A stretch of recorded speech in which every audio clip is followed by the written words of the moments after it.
Hello students, so today we will discuss about the graphical representation of Rolle's law.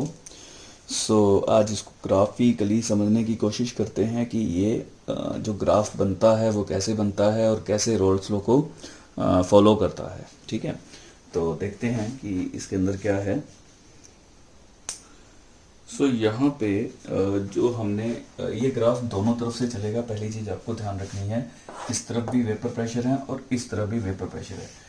जो ये units हैं vapour pressure की, दोनों तरफ बराबर चल रही हैं। ठीक है, यूनिट्स यहाँ पर बिल्कुल सेम है। यूनिट्स का मतलब ये है कि यहाँ पर यदि 1 है तो इधर भी कितना होगा, 1 ही होगा उसी पर्टिकुलर पॉइंट पे। एग्जाम्पल के तौर पे बता रहा हूँ। ठीक है, अभी जो मेन पॉइंट है, जो अपने को चीज़ समझना है, वो क्या समझना है, यहाँ पर सिंबल्स देखने का। So this is x A equal to 1, तो एक्स बी कितना होगा, 0। मीन्स मोल फ्रैक्शन यदि किसी एक कंपोनेंट की 1 हो गई तो नेचुरली मोल फ्रैक्शन दूसरे कंपोनेंट की क्या हो जाएगी, 0 हो जाएगी, क्योंकि पहला 100% है, यानी कि प्योर कंपोनेंट है। क्योंकि हमें पता है कि मोल फ्रैक्शन के अंदर यदि बाइनरी सॉल्यूशन है तो एक्स ए और एक्स बी कितना होगा, 1 होगा। तो यदि एक कंपोनेंट 0 हो जाए तो एक्स ए, यदि मैं बी 0 मान रहा हूँ तो एक्स ए कितना हो जाएगा, 1, यानी कि यहाँ पर बी की कोई कंसंट्रेशन ही नहीं है। एक्स ए कितना है, पूरा का पूरा प्योर है, 100% है। ठीक है, तो एक्स ए यदि 1 है तो बी कितना हो गया, यहाँ पे 0 हो गया। सेम वे में इधर हमें उल्टा लेना है, यदि एक्स ए 0 है तो एक्स बी कितना हो जाएगा, 1 हो जाएगा। ठीक है, तो यहाँ पर बी प्योर है और यहाँ पर ए प्योर है। तो ए प्योर है तो ए प्योर के वेपर प्रेशर होंगे, तो वो कितना आएगा, हमने ऑलरेडी इसको डिसाइड किया हुआ है, that is the pure component के जो हमने पार्ट को डिसाइड किया था, दैट इज पी नॉट ए। ठीक है, क्योंकि प्योर का वेपर प्रेशर ऑलरेडी हमने डिसाइड किया हुआ है, तो क्या होगा, और यहाँ पर बी का है, तो जब प्योर बी है तो ये कितना हो जाएगा, P not B. So this is the vapour pressure of pure A component यहाँ पे, क्योंकि ये 100% ए है। This is the vapour pressure of pure B component, क्योंकि यहाँ पर प्योर बी है, उसकी मोल फ्रैक्शन 1 है, तो ये पी नॉट बी आएगा। ठीक है, अभी बात करते हैं ग्राफ की। तो रोल्स लॉ के अकॉर्डिंगली क्या है, अकॉर्डिंग टू रोल्स लॉ, कि ये हम किसी भी, अच्छा ठीक है, एक पॉइंट को और समझने की कोशिश करते हैं। इस पॉइंट पर क्या होगा, अगर मैं पर्टिकुलरली इस पॉइंट की बात करूं, तो इस पॉइंट का मतलब ये है कि यहां पर प्योर ए था, पर हमने क्या किया, इतना पॉइंट किसका डाल दिया, इतनी वैल्यू किसकी ऐड कर दी, बी की ऐड कर दी। ठीक है, और ये वाली जो वैल्यूज है ये सारी की सारी ए की है। ठीक है, तो हम जैसे जैसे इधर चलते जा रहे हैं, we are adding B into it. ये वाली वैल्यूज हम बी की ऐड करते जा रहे हैं, और जब बी यहाँ पर 100% हो जाएगा तो यानी कि ए तो 0 ही रह गया, तो बी ऐड कर, और यहाँ से यहाँ चलेंगे तो हम ए को ऐड करते जा रहे हैं। ठीक है, अब सोचो कि क्या होगा यहाँ पर। ये अकॉर्डिंग टू रोल्स लॉ क्या कहता है कि जब भी कभी हम कोई भी सॉल्यूशन प्रिपेयर करते हैं किसी भी कंपोजिशन में, किसी भी कंपोजिशन का मतलब है कि कितनी मर्जी अमाउंट हम ए की डाल दें और कितनी मर्जी अमाउंट हम बी की डाल दें, यदि सॉल्यूशन बनेगा तो दोनों का कुछ ना कुछ अमाउंट जाएगा, कुछ ना कुछ एक सोल्यूट की तरह काम करेगा, कुछ ना कुछ एक सॉल्वेंट की तरह काम करेगा। तो उनका जो वेपर प्रेशर है सॉल्यूशन का, वो लीनियरली मूव करेगा लाइक दिस। ठीक है, उनका जो वेपर प्रेशर है वो कैसे मूव करेगा, लीनियरली मूव करेगा। अब जैसे कि फॉर इंस्टेंस हम यहाँ पर मान के चलते हैं, तो इतना अमाउंट बी का है और इतना अमाउंट ए का है, तो ये इसको कहाँ टच कर रहा है, इस पॉइंट पर टच कर रहा है। ठीक है, अभी हम थोड़ा सा इसको समझने के लिए हम क्या करते हैं, ए और बी की वैल्यू, पी नॉट ए और पी नॉट बी की वैल्यू को फिगर आउट कर देते हैं। यहाँ कुछ ना कुछ इसको वैल्यू दे देते हैं। सही, ये कितना है, 300 यूनिट मान लो वेपर प्रेशर का, और ये कितना मान लो, 400 यूनिट मान लो वेपर प्रेशर का। एग्जाम्पल है, कुछ भी मान सकते हैं। हाँ, ये वैल्यू कम रहेगी क्योंकि ये नीचे की तरफ है, और ये वैल्यू ज्यादा रहेगी क्योंकि ये ऊपर की तरफ है। ठीक है, तो हमने क्या किया, उनको फिगर आउट कर दिया, हमने इनको और इनको वैल्यूज दे दी। अच्छा, एक पॉइंट यहां पर आपसे मैं पूछना चाहूंगा कि क्या पी नॉट ए यानी कि ए का और बी का बॉइलिंग पॉइंट बता सकते हैं, किसका ज्यादा होगा किसका कम होगा? नेचुरली ए का बॉइलिंग पॉइंट कम होगा और ज्यादा होगा कंपैरेटिवली बी से, क्योंकि we know that vapor pressure is inversely proportional to the boiling point. So जितना ज़्यादा वेपर प्रेशर होगा बॉइलिंग पॉइंट उतना कम होगा. तो इसका ज़्यादा वेपर प्रेशर यानी कि इसका बॉइलिंग पॉइंट कम है, इसका कम है बॉइलिंग पॉइंट यानी कि इसका वेपर प्रेशर ज़्यादा कम है, तो यानी कि इसका बॉइलिंग पॉइंट ज़्यादा है. ठीक है, तो ये बॉइलिंग पॉइंट भी हमें शो कर रहा है. हमने नॉर्मली उसको एक फिगर आउट कर दिया, उसको मान लिया.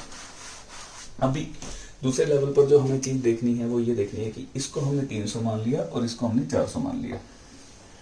यहाँ पर ये वैल्यूज भी कितनी होगी 300 और यहाँ पर ये वैल्यूज भी कितनी होगी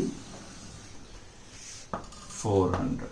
ठीक है, अब देखो कि मैं किसी मर्जी कंपोजिशन में सॉल्यूशन बनाता हूँ. उससे मैंने यहाँ पर भी एक सॉल्यूशन बनाया, तो इसका वेपर प्रेशर यहाँ पर टच कर रहा है. ये कहाँ पर आ रहा है, यहाँ पर. ये कहाँ पर आ रहा है, यहाँ पर. क्या ये वैल्यू 300 से ज़्यादा और 400 से कम है? ठीक है, यहाँ पर देखते हैं. अब ये किधर आ रहा है, क्या ये वैल्यू भी 300 से कम है, 300 से ज़्यादा और 400 से कम है? आप इसको किसी मर्जी कंपोजिशन में ऐड कर लीजिए, इसकी वैल्यू हमेशा 300 से ज़्यादा मिलेगी और 400 से कम मिलेगी. यही रोल्स लॉ है. रोल्स लॉ का मतलब ये है कि यदि हम किसी भी सॉल्यूशन को प्रिपेयर करते हैं तो उसका वेपर प्रेशर उसकी लोअर लिमिट से नीचे नहीं होगा और उसकी अपर लिमिट से ऊपर नहीं जाएगा, और वो हमेशा लीनियरली चेंज होगा. हमेशा लीनियरली चेंज होगा. लीनियरली मतलब एक स्ट्रेट लाइन की फॉर्मेशन में चेंज हो रहा है. क्लियर हुई बात? तो यही रोल्स लॉ है. रोल्स लॉ का मतलब ये है कि हम किसी मर्जी कंपोजिशन के अंदर कोई भी सॉल्यूशन को बना लें, किसी मर्जी कंपोजिशन में सॉल्यूशन को प्रिपेयर कर लें, वहां पर जो वेपर प्रेशर की फॉर्मेशन होगी वो हमेशा उसकी लोअर लिमिट से यानी कि ये 300 है, इससे नीचे क्रॉस नहीं होगी, और उसकी अपर लिमिट से अपर यानी कि ऊपर क्रॉस नहीं होगी, वो हमेशा इसके बीच में रहेगी. इसका वेपर प्रेशर 300 से ज़्यादा और 400 से कम रहेगा हमेशा, यदि मैंने इसको फिगर आउट किया है तो. यही रोल्स लॉ है. ठीक है, यही एक्चुअली रोल्स लॉ है. तो मैं एक बार इसको रब कर रहा हूँ.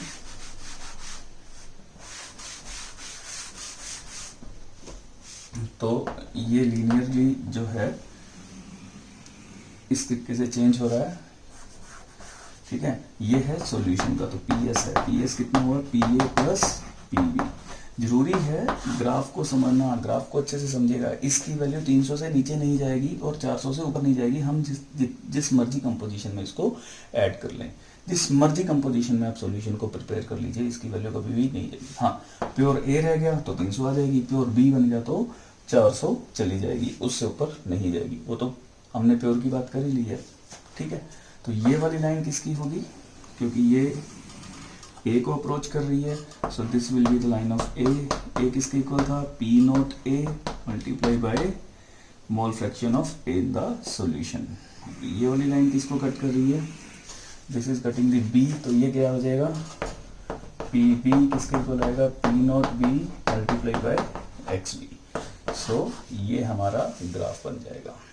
ठीक है, सो इसका जो वेपर प्रेशर रहेगा सॉल्यूशन का, ठीक है, तो सॉल्यूशन का वेपर प्रेशर क्या रहेगा, PS जो रहेगा ये हमेशा P0A से तो ज़्यादा रहेगा और P0B से हमेशा कम रहेगा. इसके बीच में ऑसिलेट होगा. ये रोल्स लॉ है. और जितने भी ऐसे सॉल्यूशन होते हैं जो रोल्स लॉ को फॉलो करते हैं वो क्या होते हैं, आइडियल सॉल्यूशन. ठीक है, क्लियर हुई बात.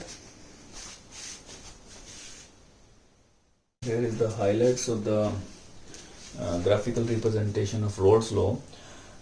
जैसा कि मैंने पहले ही यहाँ पर एक एक्सप्रेशन लिख दिया था. वी नो दैट PS किसके इक्वल होता है, the P0A into XA plus P0B into XB. ठीक है, और हमने इसको ड्राइव करके ये सारी की सारी इक्वेशन को एक ही मोल फ्रैक्शन के अंदर मॉडिफाई किया था लास्ट क्लास के अंदर. ठीक है, मींस सॉल्यूशन, देखिए यहाँ पर सॉल्यूशन का यानी कि वेपर प्रेशर ऑफ सॉल्यूशन जो है वो एक की मोल फ्रैक्शन के यानी कि B की मोल फ्रैक्शन के से हम इसको कैलकुलेट कर सकते हैं. सिर्फ B की, A का यहाँ कहीं इस्तेमाल नहीं हो रहा.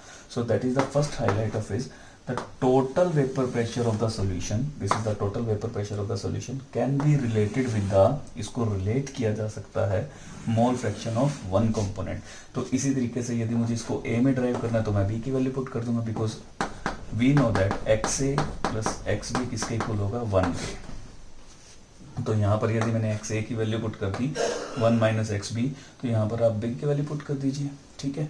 सो ये हो गया इसका कि टोटल वेपर प्रेशर जो है सॉल्यूशन का वो हम एक की मोल फ्रैक्शन के अंदर रिलेट कर सकते हैं। दूसरा, vapour pressure of the solution varies linearly, as we told that already कि वेपर प्रेशर ऑफ सॉल्यूशन है वो कैसे वेरी करता है, यहाँ पे लीनियरली वेरी करेगा। यहाँ पे P S equal to P A plus P B, that is the vapour pressure of the solution, ये हमेशा लीनियर रहेगा, स्ट्रेट लाइन रहेगा, ठीक है। तीसरा, depending upon the vapour pressure of pure component, pure component की वेपर प्रेशर के ऊपर डिपेंड करता है, जैसा कि मैंने आपको बताया लोअर लिमिट से नीचे नहीं जाएगा और अपर लिमिट से ऊपर नहीं जाएगा, ठीक है। Vapour pressure of the solution can be increase, या तो इंक्रीज हो सकता है या डिक्रीज हो सकता है, डिपेंड किसके ऊपर करता है, कंसंट्रेशन के ऊपर डिपेंड करता है, सॉल्वेंट्स की और सोल्यूट की कंसंट्रेशन के ऊपर हम उसको वेरी करते रहेंगे। यहाँ पर वेपर प्रेशर इतना है, यहाँ पर वेपर प्रेशर इतना है, तो ये वेरी कर गया ना, ये इतना है, ये इतना है, ये इंक्रीज है और ये डिक्रीज है, ठीक है। हाँ, ये जरूर है कि ये कभी भी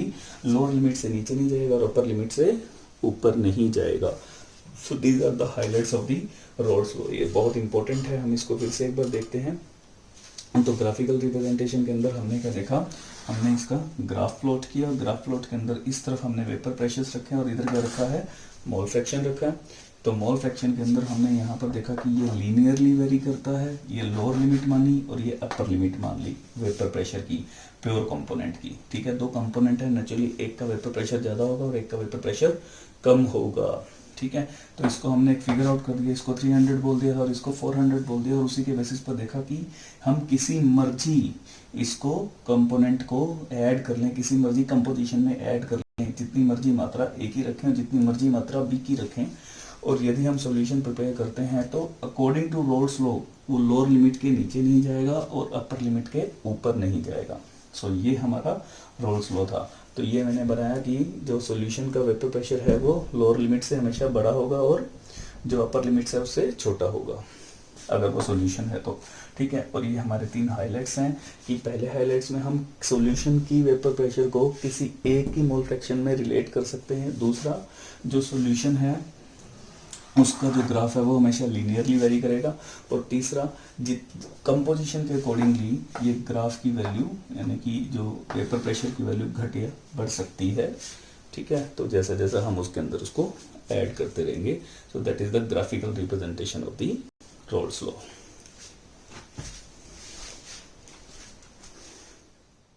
तो सारा का सारा एक बार मैं फिर से रिवाइज करवाता हूँ आपको कि जो भी हमने रोल्स लॉ के अंदर पढ़ा है उसके फाइनल रिजल्ट्स हमारे पास क्या आए हैं, ठीक है। तो हमने इसके अंदर पहली चीज़ ये चीज़ देखी है कि यदि मैं यहाँ पर एब्रीवेशन लिख देता हूँ, यदि P not A that is the vapour pressure of pure liquid A है, सेम वे में P नॉट B क्या है, vapour pressure of pure liquid B है, और एक्स ए की हमें जो पढ़ने वाली है that is the mole fraction of A है, एक्स बी की जो पढ़ने वाली है that is the mole fraction of B है, ठीक है। हमें इन चीज़ों की जरूरत पड़ेगी तो हमारे पास इसी से ही सारे के सारे रिजल्ट्स आ जाएंगे। पी एस हमें और मानना है, what is P S, P S क्या है, that is the vapour pressure of solution, ये क्या है, वेपर प्रेशर सॉल्यूशन का। तो ये हमें 5 कंपोनेंट चाहिए, 5 कंपोनेंट के बेसिस पर हमारे सारे रिजल्ट्स तैयार हो जाएंगे। सो पहला रिजल्ट क्या था, पी ए था वेपर प्रेशर ऑफ ए, ठीक है। ये इंडिविजुअल वेपर प्रेशर है जिसको अपन सॉल्यूशन बनाने के बाद की बात करें कि उसके अंदर क्या है, वेपर प्रेशर ऑफ ए है। तो ये किसके इक्वल था, P naught A into mole fraction of A, ठीक है। तो पी बी क्या था, पी बी हो जाएगा P not B multiply by x B, 2 हो गए। सॉल्यूशन का क्या हो जाएगा, P S that is P A plus P B, ठीक है। और इसकी वैल्यू किसके इक्वल आ जाएगी, पी नॉट ए, यदि ए में ए की वैल्यू पुट कर दें, इंटू में x A plus P not B into में एक्स बी। सो ये हमारे पास फाइनल रिजल्ट्स आ गए इसके। ओके, और यदि रोल्स लॉ को वो फॉलो करता है तो उसके अंदर हमें देखा कि पी नॉट ए यदि ये लोअर लिमिट है तो सॉल्यूशन की वैल्यू इससे हमेशा बड़ी रहेगी, और पी नॉट बी यदि हायर लिमिट है तो सॉल्यूशन की वैल्यू से कम रहेगी हमेशा वेपर प्रेशर की। तो ये हमने एक रिजल्ट यहाँ पर देखा। ठीक है, अगर इसको फॉलो करते हैं तो ऐसे सॉल्यूशन हमेशा क्या कहलाते हैं, दीज आर आइडियल सॉल्यूशंस। ठीक है, ये हमेशा आइडियल सॉल्यूशंस होंगे। सो ये हमने सारा का सारा अभी डिस्कस किया है। This is all about the roles law. एक चीज और है इसके अंदर, वो आपसे और डिस्कस करनी है यहाँ। One is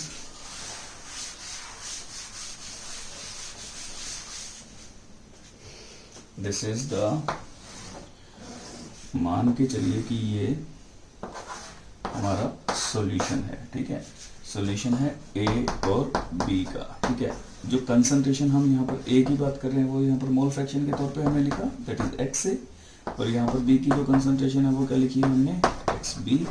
so mole fraction of A, these are the concentration. इस सॉल्यूशन के अंदर ए की कंसंट्रेशन एक्स ए है और बी की कंसंट्रेशन एक्स बी है। ठीक है, सॉल्यूशन बन गया। सॉल्यूशन के यहाँ पर जो दिखेंगे आपको वो वेपर्स दिखेंगे। ठीक है, अब वेपर फेज में ए कितना प्रेजेंट है और बी कितना प्रेजेंट है ये कैसे निकालेंगे, तो इसको हम एक्स से डिनोट करते हैं, तो इसको कैसे डिनोट करेंगे, वाई से। इसको कैसे डिनोट करेंगे, वाई बी से। ठीक है, सो निकालेंगे कैसे, निकालने का तरीका बिल्कुल वैसे का वैसे ही है।